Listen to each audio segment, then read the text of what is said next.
Bismillahirrahmanirrahim.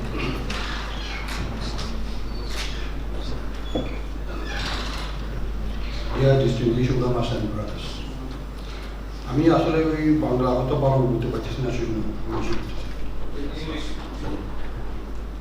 Assalamu alaikum wa rahmatullahi wa barakatuh. First of all, I thank the organizers for inviting me to speak here. Due to brevity of time, I will discuss some important points of the Rohingya problem.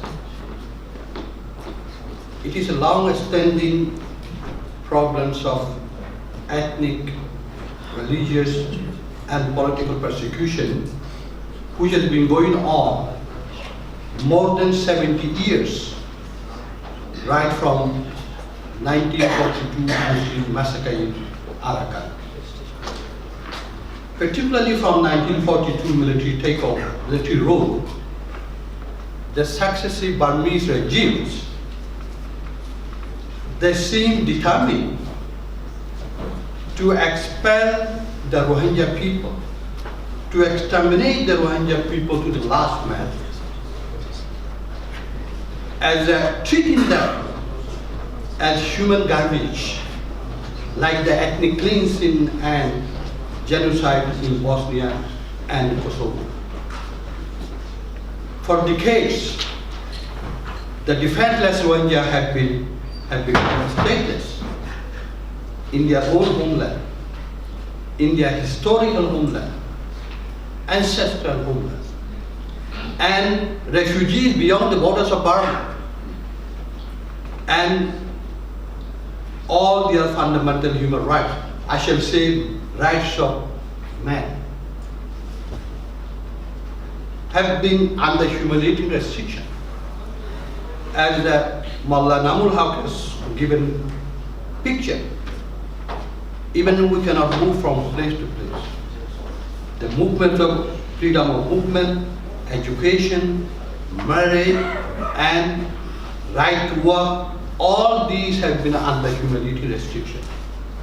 On the other hand, summary execution, rape, arson, arbitrary arrest, looting, plunder, extortion, and criminal atrocities have been regular phenomena all over Africa, creating an impossible situation, impossible for a normal living of the people. Since Burmese independence in 1948, about 1.6 million of Rohingya, out of their population of more than 3 million, have been expelled or had to leave their homeland for their life to escape persecution. And 300 to 500,000 of these people have been taken refuge in Bangladesh over the decades, most of them as undocumented refugees who are seldom and exposed to the law enforcement agencies, and the vulnerable, they are vulnerable due to lack of legal documents.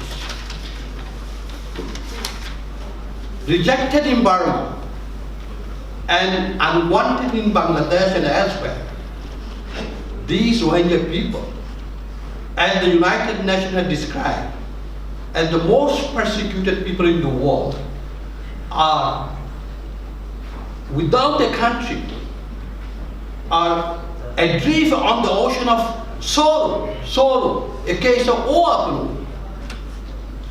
In 2012, as you know, an estimated 3,000 people were killed, drowned, and missing, in addition to their burning of houses and settlements, and mosques and madrasas. In Arkan capital, Akia, there is only 4,000 people, a ghetto of 4,000 people Rohingya. The rest were added to the displacement camp, nearly 150,000 people who have no access to any sort of facilities, and the rights.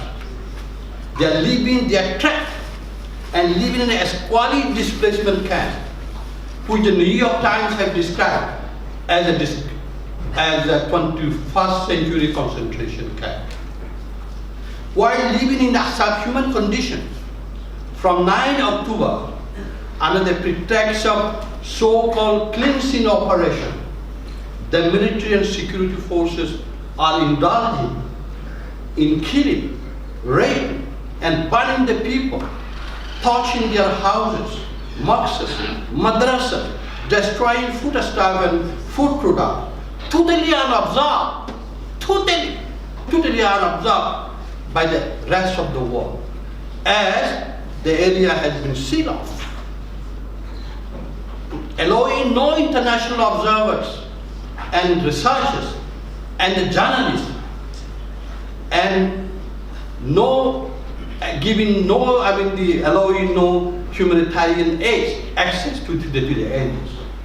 We know that the intention is to stop them into fleeing the country to Bangladesh. An estimated 500 people were killed, but we don't have a statistic. At least 300 women and girls were raped. 2,500 buildings were destroyed. About 50,000 people, according to Bangladesh government estimate, cross over to Bangladesh. Rape is the most horrendous act used as a weapon of ethnic cleansing. Consistent pattern of rape and gang rapes of women from an identifiable ethnic, religious, and national group is clearly and legally defined as an act of genocide, according to Genocide Convention. There are videotapes, photos, and satellite images of these crimes against humanity. Yet the government of Aung San Suu Kyi shamelessly denying any violations of human rights. She becomes a shield for the criminal military people against her moral and political responsibilities. She has never demonstrated her commitment to rule of law and human rights. The protection of life, human rights, and the property is important for the peaceful living of the Rohingya people. Their domestic remedies is completely exhausted. It is a crime of genocide with international jurisdiction. Like problems of Bosnia, it is a case of emerging international concept of R2P, R2P, responsibility to protect. In the absence of national and domestic protection, now the responsibility to protect them lies in the international community. Recently, 15 Nobel laureates, including Professor Muhammad Yunus of Bangladesh, and 12 global leaders have written to the open letter to the United Nations Security Council and its member state, emphasizing that there are similarities between what is doing to the Rohingya and what happened to Rwanda, Bosnia, and Kosovo. They want, if we fail to take action, people may starve to death if they are not killed with bullets. They will die if they are not killed by bullets. But now the United Nations and the powerful countries are not doing enough. The Myanmar government is portraying the problem as an ethnic conflict in Arakan. And internationally they are making propaganda that is a humanitarian issue.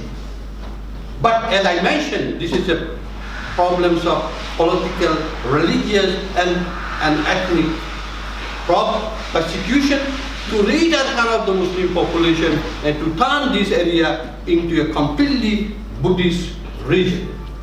Thus,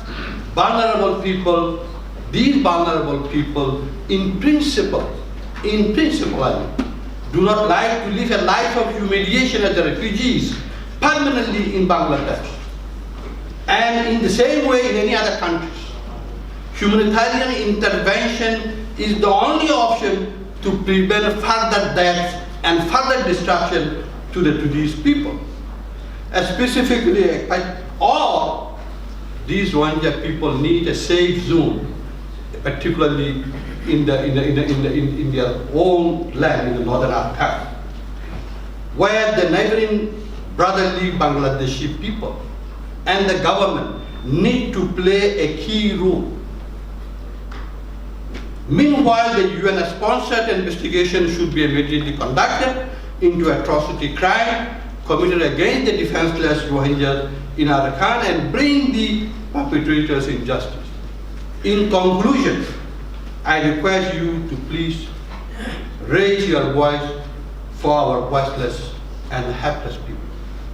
Help our people whatever you can, and use your liberty, your freedom, for the freedom of the dying, alive Rohingya people. Thank you. Wassalam.